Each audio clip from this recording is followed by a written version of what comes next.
Ya, selamat pagi teman-teman, selamat pagi Romo Ramon. Eh, Perkenankan saya untuk presentasi mengenai Thomisme, terlebih dalam epistemologi dari Thomas Aquinas mengenai eh, pengetahuan berbasis intelektual. Ya, sebagaimana kita ketahui bahwa di pertemuan sebelumnya kita belajar mengenai uh, sensible knowledge yang berasal dari indera, di mana pengetahuan berbasis indera dapat menjadi jalan masuk terbentuknya suatu pengetahuan pada tahap intelektual. Maka pada kesempatan ini saya hendak mempresentasikan epistemologi dari Thomas Aquinas dalam tingkat pengetahuan berbasis intelektual. Saya izin share screen.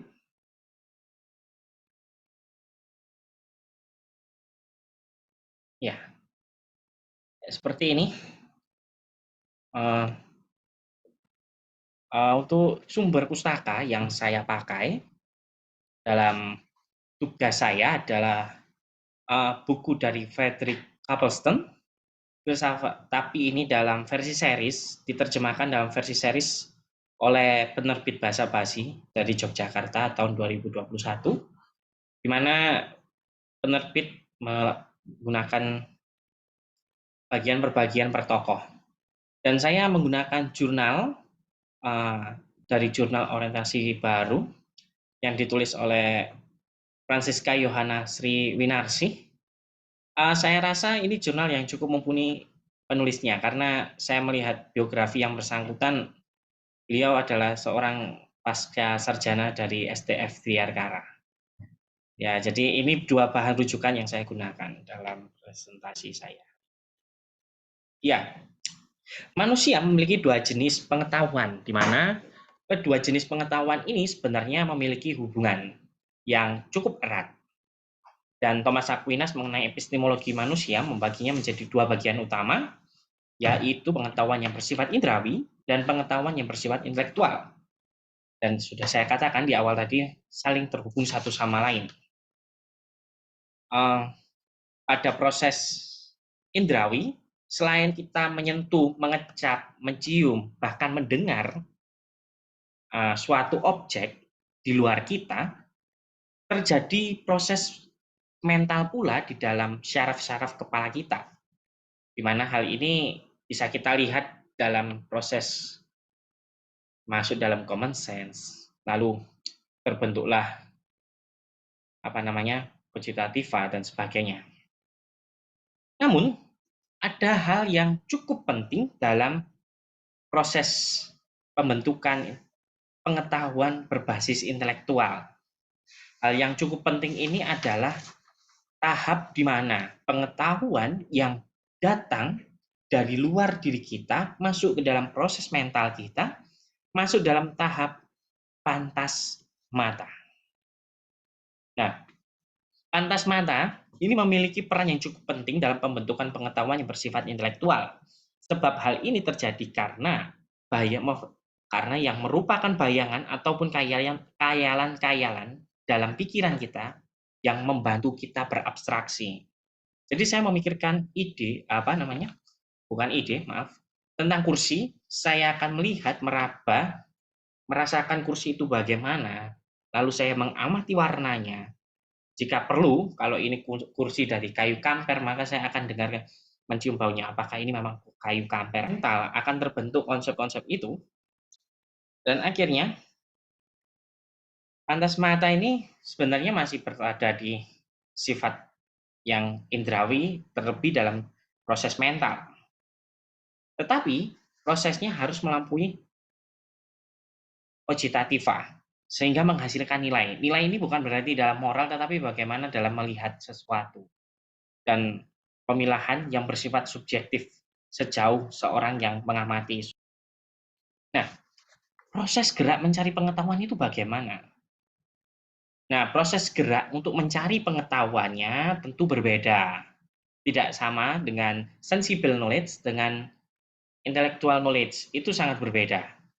Di mana pengetahuan yang bersifat indrawi atau sensible knowledge ini berkaitan dengan gerak tubuh dan jiwa. Sedangkan pengetahuan yang bersifat intelektual berkaitan dengan gerakan jiwa yang bersifat rasional dan spiritual. Dan meskipun bisa dikatakan Thomas Aquinas ini agak-agak seperti apa namanya empiris ya, dari pengalaman meraba dan sebagainya untuk menemukan kalau dalam intelektual ini ada hal yang pengecualian. Nah, itu saya tidak bahas, tetapi saya ingin mengatakan bahwa pengecualian ini di mana kita dapat mengenal pribadi Tuhan atau Allah itu sendiri. Nah, pada taraf yang bersifat indrawi, kita tahu bahwa proses pencarian data bergerak tubuh dan jiwa, di mana proses ini ya membentuk bayangan-bayangan atau khayalan itu. Dan pantas mata yang merupakan bayangan atau khayalan ataupun konsep-konsep dari objek yang kita amati itu akhirnya diterangi. Nah, konsep diterangi ini bukan berarti seperti Agustinus. Frederick Copeland juga mengatakan bahwa ini sangat berbeda dengan konsepnya Agustinus, di mana penerangan dalam tahap intelektual ini bukan berarti wahyu sebenarnya, tapi bagaimana seseorang mampu melihat bayangan atau khayalannya itu dengan baik dan benar seperti itu. Dan penerangan ini merupakan jalan untuk memahami sesuatu yang bersifat universal. Misal saya melihat anjing kecil dengan anjing yang besar, di dalam intelektual saya akan terbentuk konsep anjing dan itu menjadi apa? Yang universal menjadi partikular dan mudah dipahami. Jadi dari anjing yang besar, kecil dan banyak itu saya mampu memahami secara detail dan rinci seperti itu. Proses pembentukan pengetahuan dalam tahap intelektual memiliki dua tahap. Di dalamnya juga ada dua tahap. Kalau di sensible knowledge kan mulai dari perasa yang ada di dalam tubuh kita, lalu dari keadaan yang common sense sampai dengan memori itu. Tetapi ada juga dalam pengetahuan yang berbasis intelektual ini kita juga bisa menemukan di mana ini ada kecerdasan yang bersifat aktif dan kecerdasan yang bersifat pasif. Di mana dalam kecerdasan yang bersifat aktif, kita akan mengenal dengan istilah spesies ekspresa dengan yang lain atau kecerdasan yang berbasis pasif akan disebut dengan spesies impresa. Dan spesies ekspresa merupakan proses membentuk dan akhirnya membentuk kecerdasan yang bersifat pasif yang disebut dengan spesies impresa itu tadi, di mana kecerdasan yang bersifat pasif ini tidak memiliki gagasan, maka konsep-konsep dari spesies impresa ini disediakan dari pengetahuan yang bersifat sensibel. Seperti itu, dari hal yang bersifat indrawi. Nah, konsep penerangan konsep penerangan dalam pantas mata. Proses menerangi ini merupakan jalan untuk memahami sesuatu yang bersifat universal menuju pada pemahaman yang bersifat partikular dan mudah dipahami. Proses pembentukan pengetahuan dalam tahap intelektual memiliki dua tahap yang sudah saya jelaskan tadi. Di dalamnya ada tahap spesies ekspresa dan spesies impresa atau verbum mentis yang bisa dikatakan seperti itu. Dan penerangan atau terang ini cukup unik dalam paham epistemologi Thomas Aquinas, di mana ini terjadi karena kemampuan intelek manusia merupakan partisipasi dari terang ilahi atau partisipasi dalam infabilitas ilahi. Jadi terang ini memang berasal dari sang ilahi namun tidak memberikan wahyu ataupun memberikan, kalau saya mau melihat ini ya maka proses pembentukan pengetahuan dalam belajar ataupun dalam berkarya dari seseorang merupakan ya proses iman dalam hidup manusia. Tetapi tidak semudah itu ditarik dalam ranah iman. Ya, maka penerangan ini akan memberikan gambaran yang jelas mengenai bayangan-bayangan dari dunia material. Ya, dari objek pantas mata ini kita mampu mengenali bayangan-bayangan itu dengan baik dan benar.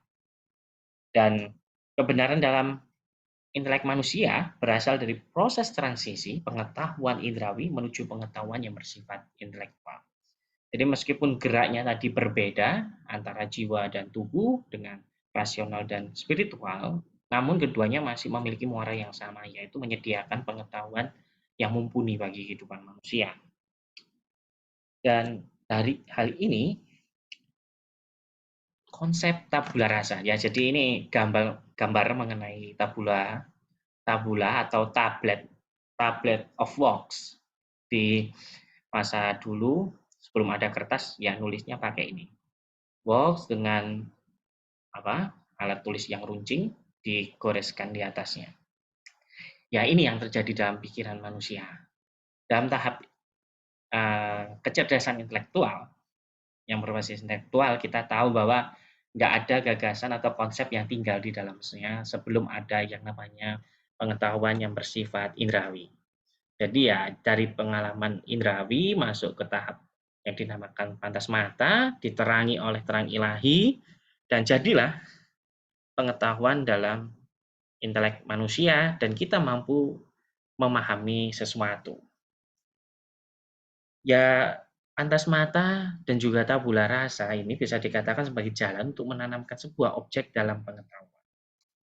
Ya, kesimpulannya ya, pengetahuan indrawi menjadikan objek memiliki cara berada yang baru dalam subjek. Nah, itu kan kalau dari gambar ini ya, saya mencoba mencari di internet mengenai bagaimana pantas mata ini terjadi. Nah, ini ada yang dari luar, mundus sensibilis. Nah, ini masuk ke dalam pikiran kita. Ada yang auditus vivus, adoratus, auduntus, dan taktus, dan sebagainya. Ini masuk ke dalam common sense, mensa, animan, dan sebagainya. Dan ini kalau saya lihat ada penerangan supaya menjadikan sesuatu di dalam diri manusia. Ya cukup gambar ini saya rasa cukup membantu karena dari gambar ini saya juga melihat bahwa prosesnya cukup rumit pembentukan intelektual dari manusia itu sendiri. Dan kesadaran objek yang memiliki tempat baru dalam subjek ini tidak hadir secara fisik. Tidak mungkin ada kursi di dalam kepala saya, tidak mungkin, tetapi hanya sebagai konsep-konsep atau objek akan terproyeksi dengan kesadaran subjek. Jadi saya hanya memasukkan forma kursi dalam intelektual saya. Objek menghadirkan diri dalam subjek atau disebut esse intentionale, dan subjek memberikan tanggapan lewat pengetahuan, intellectus. Seperti itu. Jadi kerjanya cukup unik, sebenarnya mudah untuk saya pahami, di mana saya melihat kursi, maka saya memikirkan kursi, menelaah informasi tentang kursi, dan saya menyimpan konsep kursi di dalam kepala saya. Maka pada saat saya menemukan benda yang sama dengan konsep itu, saya mampu berkata bahwa itu kursi. Seperti itu. Ya, sekian dari saya mengenai presentasi saya tentang kecerdasan manusia berbasis intelektual ini. Ya, saya masih menyadari bahwa presentasi saya kurang dari sempurna, maka melalui diskusi dan tanya jawab dari teman-teman mampu mengembangkan kita bersama. Terlebih dalam kemampuan intelektual kita sebagai tanggung jawab kita sebagai orang yang beriman. Seperti itu. Terima kasih.